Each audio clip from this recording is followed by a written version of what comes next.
देखो question number 12 है।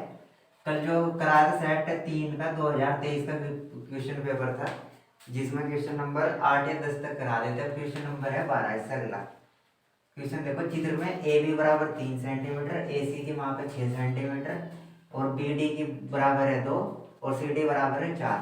तब एंगल बी ए डी और सी ए डी बताना, इसका दोनों का अनुपात बताना। इसका मतलब जो बी ए डी है, यानी कि जो डिजिट बीच में होगी उसके एंगल हमें बताने हैं। अब बी ए डी देखो, बी ए डी एक तो ये वाला एंगल और सी A D, C A D एक ये वाला एंगल, इन दोनों का हमें अनुपात बताना। जो भी डिजिट बीच में होगी उसी एंगल को बताना है वो, ठीक है।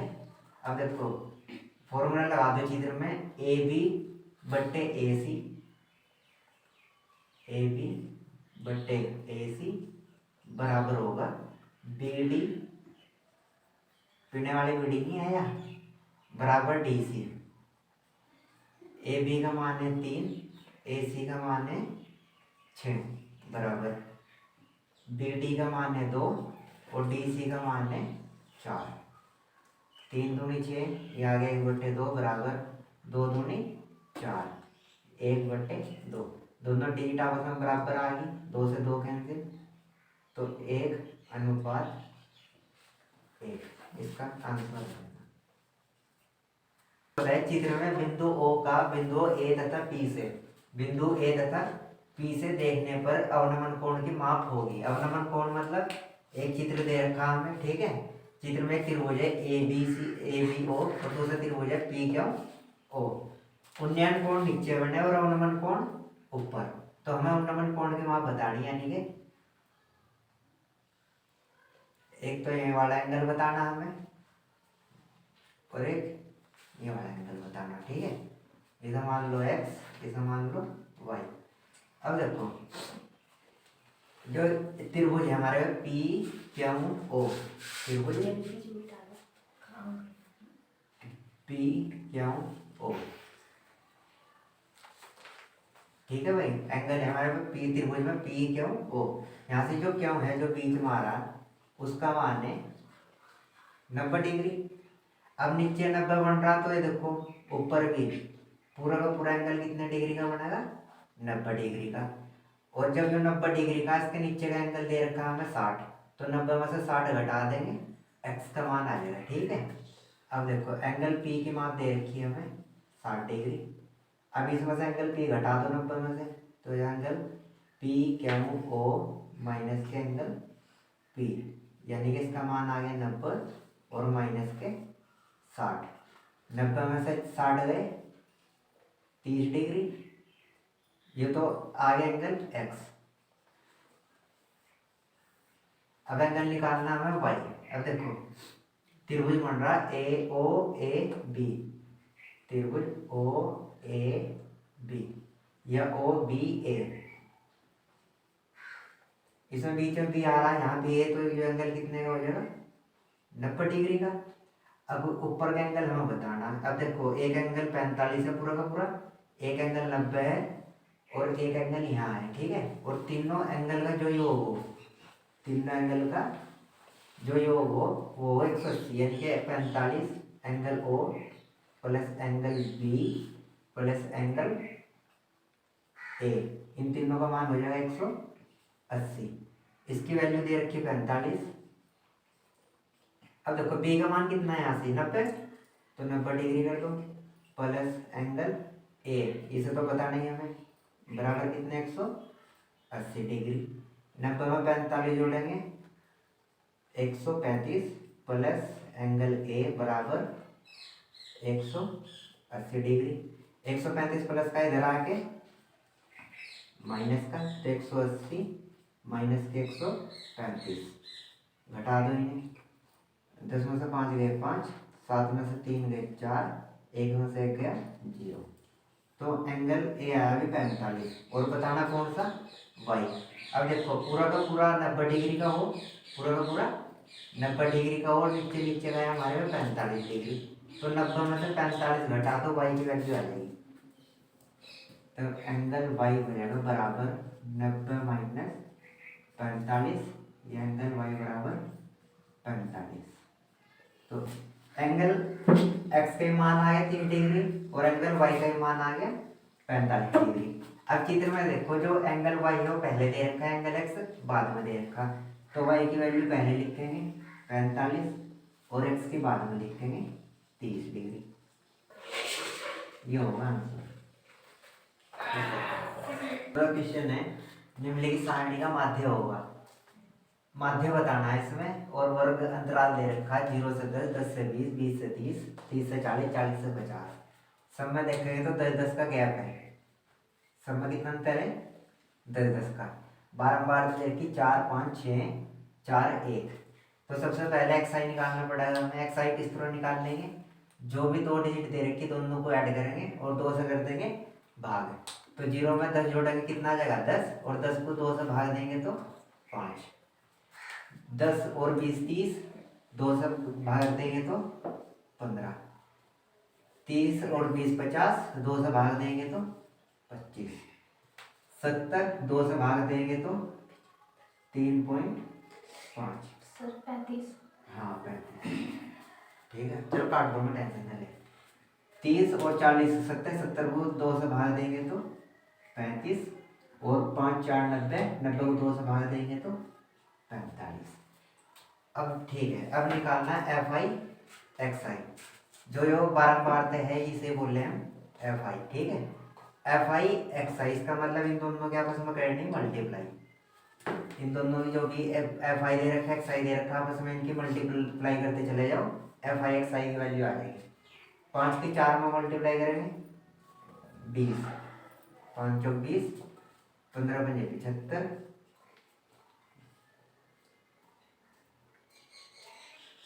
150, 140 और 45 एकम 45। अब जो फॉर्मूला हो हमारे पे माध्य निकालने का, माध्य बराबर हो सम ऑफ एफ आई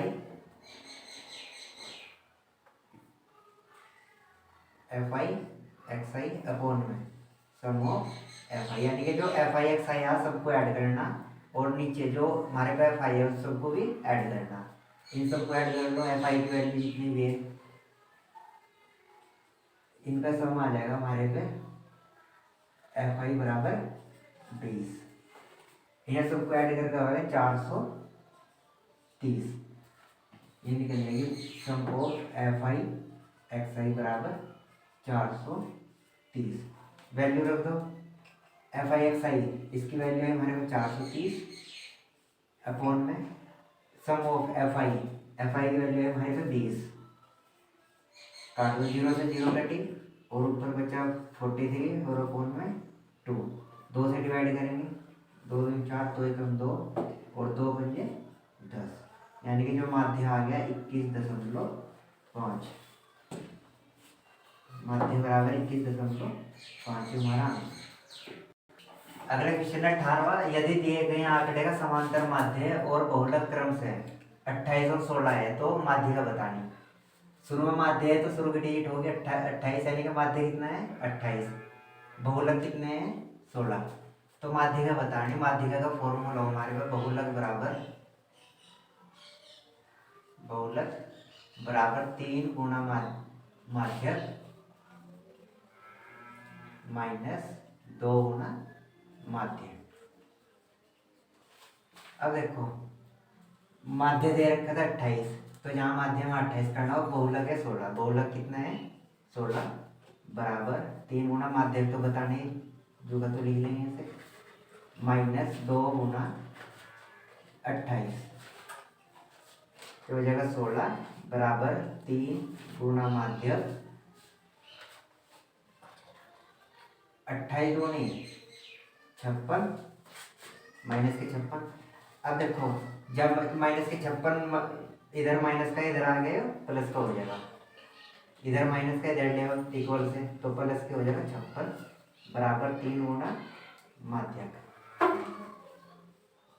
आपस में ऐड कर दो 6 6 12, 5 और 1 6 और 1 7 बराबर 3 गुना माध्य। अब 3 माध्य के साथ मल्टीप्लाई कर रहा है, इधर ले आओ डिवाइड करेगा तो अपन में आ जाएगा 3, वो बराबर आ जाएगा माध्य। यहाँ तक आ गए समझ में। अब 3 से 72 काटेंगे। देखो 3 दूनी 6 और 3 चौक 12 बराबर माध्य, और माध्य का मान आ गया हमारे पे 24। ये आंसर।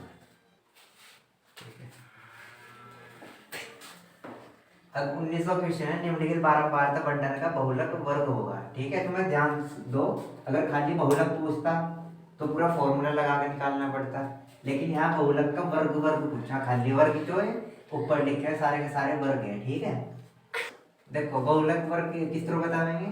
बारंबारता में जो भी सबसे बड़ी डिजिट होगी वो देखनी। सबसे बड़ी डिजिट है इसमें 8, जो वैल्यू हो F1 की, और 8 से ऊपर का जो भी वर्ग होगा वही बहुलक वर्ग होगा। तो वर्ग आ गए हमारे पे बहुलक वर्ग आ गए हमारे पे 3 से 5, 3 से 5 ये आंसर। वार्ता बंटन का माध्य वर्ग होगा। इसमें जो वर्ग अंतराल दे रखा है बहुत छोटा सा क्वेश्चन है। जो वर्ग अंतराल दे रखा है 0 से 10, 10 से 20, 20 से 30, 30 से 40 और 40 से 50। और जो बारंबारता दे रखी 4, 5, 13, 20, 8, इसमें सबसे बड़ी संख्या देखनी कौन सी होगी।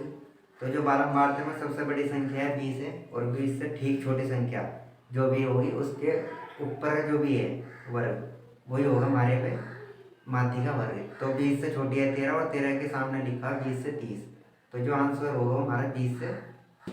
खंड ख का पहला सवाल है कि सिद्ध कीजिए कि √3 एक अपरिमेय संख्या है। अब अपरिमेय संख्या में संख्याएं होगी जिन्हें हम P/Q के रूप में लिख सके। P/Q का मतलब वे संख्याएं जिन्हें P/Q में लिख सकें, लेकिन HCF मतलब P और क्या होगा HCF कितना होना चाहिए 1, तब जाकर वो संख्या परिमेय संख्या होगी। जैसे 1/2 ये P हो गया, नीचे में संख्या Q होगी।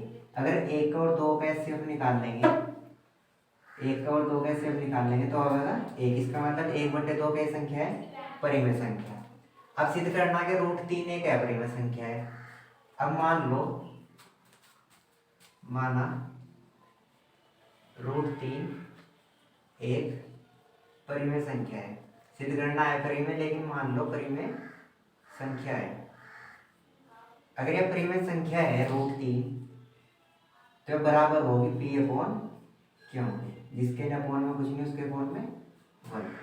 अब देखो क्रॉस मल्टीप्लाई कर दो, क्रॉस मल्टीप्लाई करेंगे आ जाएगा √3 मल्टीप्लाई में क्या और बराबर P।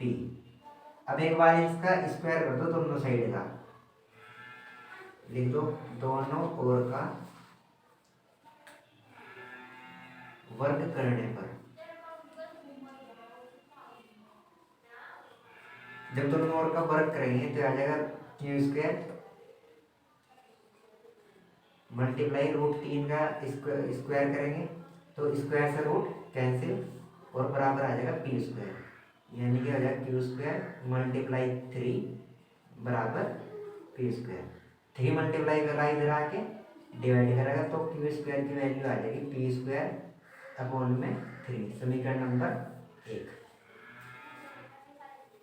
अब इसके बाद में एक बार हमें P बराबर मानना है हमें 3R की जगह कुछ भी मान सके ABCD जो भी इच्छा हो। अब देखो P की वैल्यू यहाँ से है √3 मल्टीप्लाई Q, यानी कि P की जगह रख दो उसकी जो भी वैल्यू होगी इस इक्वेशन से, और बराबर में है 3R। इसका भी दोनों ओर का स्क्वायर कर दो, दोनों ओर का वर्ग करने पर। जब दोनों ओर का वर्ग करेंगे तो √3 का लघु वर्ग होगा और क्या होगा हो जाएगा Q² बराबर 3 का वर्ग करेंगे 3 3 9 और मल्टीप्लाई में R²। स्क्वायर से रूट कैंसिल हो जाएगा तो बचा खाली √3 मल्टीप्लाई क्या बराबर 9 मल्टीप्लाई R², ये Q²। 3 इसके साथ मल्टीप्लाई कर रहा है Q² की, इधर आके भाग करेगा तो जो Q² की वैल्यू हो जाएगी 9/3 इंटू में R²। 3 से काटेंगे तो 9 बार कटेगा। अभी हो जाएगा Q² बराबर 3R²। अब जो आर स्क्वायर के साथ में 3 है, इधर आके आ जाएगा डिवाइड में, तो क्यू स्क्वायर अपॉन में 3 बराबर आर स्क्वायर। समीकरण नंबर 2। अब देखो समीकरण नंबर 1 और समीकरण नंबर 2, पी स्क्वायर डिवाइड हो रहा 3 से, समीकरण नंबर 2 में क्यू स्क्वायर डिवाइड हो रहा 3 से, इसका मतलब पी और क्यू का जो एचसीएफ है वो 3 होगा। होना कितना चाहिए? 1। लेकिन यहाँ से क्वेश्चन में एचसीएफ कितना आ रहा है इनका? 3। तो अब देखो पर 1 व 2 से, समीकरण 1 व 2 से देखो परिमेय संख्या होती तो ऐसे आना चाहिए था 1। अगर 1 से फालतू भी आ गया, 2 3 4 कुछ भी हो तो अपरिमेय संख्या हो जाएगी, लेकिन इनका ऐसे आ रहा है यहाँ से 3। समीकरण नंबर 1 व 2 से पी व क्या होगा जो एचसीएफ है वो कितना है? 3 होना चाहिए 1। तो इसलिए कैसी संख्या हो जाएगी? अपरिमेय। अतः √3 एक अपरिमेय संख्या है। ये आंसर।